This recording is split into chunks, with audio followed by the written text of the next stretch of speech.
हेरोदेस राजा के दिनों में जब यहूदिया के बैतलहम में यीशु का जन्म हुआ तो देखो, पूर्व से कई ज्योतिषी यरूशलेम में आकर पूछने लगे कि यहूदियों का राजा जिसका जन्म हुआ है कहाँ है, क्योंकि हमने पूर्व में उसका तारा देखा है और उसको प्रणाम करने आए हैं। यह सुनकर हेरोदेस राजा और उसके साथ सारा यरूशलेम घबरा गया और उसने लोगों के सब महायाजकों और शास्त्रियों को इकट्ठे करके उनसे पूछा कि मसीह का जन्म कहाँ होना चाहिए। उन्होंने उससे कहा,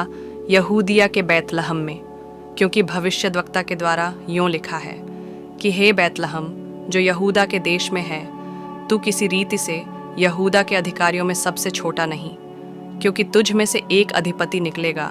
जो मेरी प्रजा इज़राइल की रखवाली करेगा। तब हेरोदेस ने ज्योतिषियों को चुपके से बुलाकर उनसे पूछा कि तारा ठीक किस समय दिखाई दिया था, और उसने यह कहकर उन्हें बैतलहम भेजा कि जाकर उस बालक के विषय में ठीक ठीक मालूम करो, और जब वह मिल जाए तो मुझे समाचार दो ताकि मैं भी आकर उसको प्रणाम करूं। वे राजा की बात सुनकर चले गए, और देखो, जो तारा उन्होंने पूर्व में देखा था वह उनके आगे आगे चला, और जहाँ बालक था उस जगह के ऊपर पनहुच कर ठहर गया।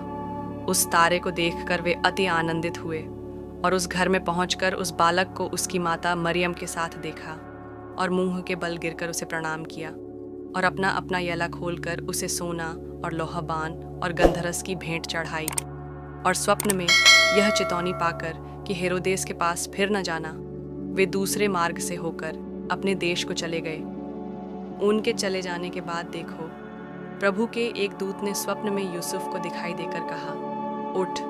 उस बालक को और उसकी माता को लेकर मिस्र देश को भाग जा, और जब तक मैं तुझसे न कहूँ तब तक वहीं रहना,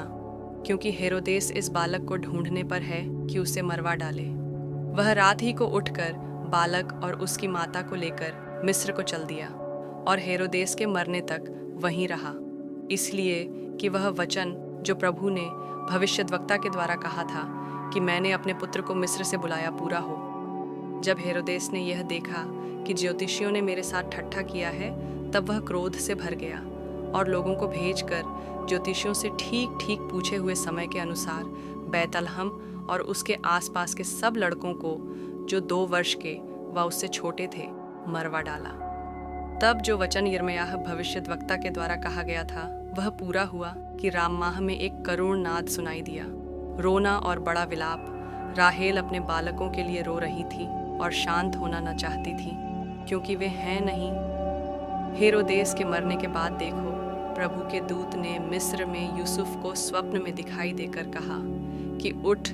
बालक और उसकी माता को लेकर इज़राइल के देश में चला जा, क्योंकि जो बालक के प्राण लेना चाहते थे वे मर गए। वह उठा और बालक और उसकी माता को साथ लेकर इज़राइल के देश में आया। परंतु यह सुनकर कि अरिखलाउस अपने पिता हेरोदेस की जगह यहूदिया पर राज्य कर रहा है, वहां जाने से डरा,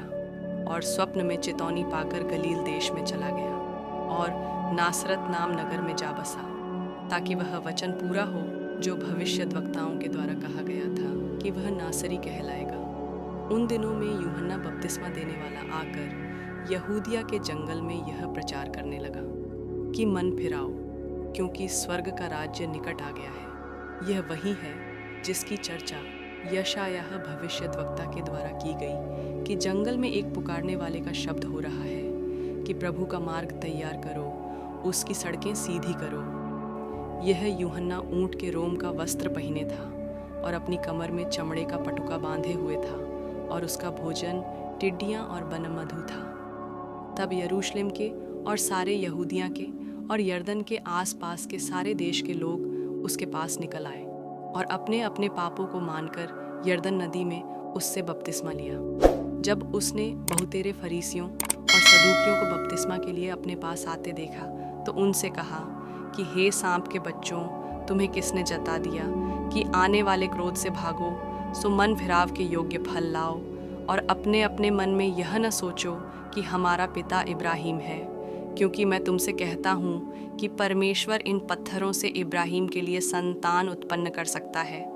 और अब कुल्हाड़ा पेड़ों की जड़ पर रखा हुआ है, इसीलिए जो जो पेड़ अच्छा फल नहीं लाता वह काटा और आग में झोंका जाता है।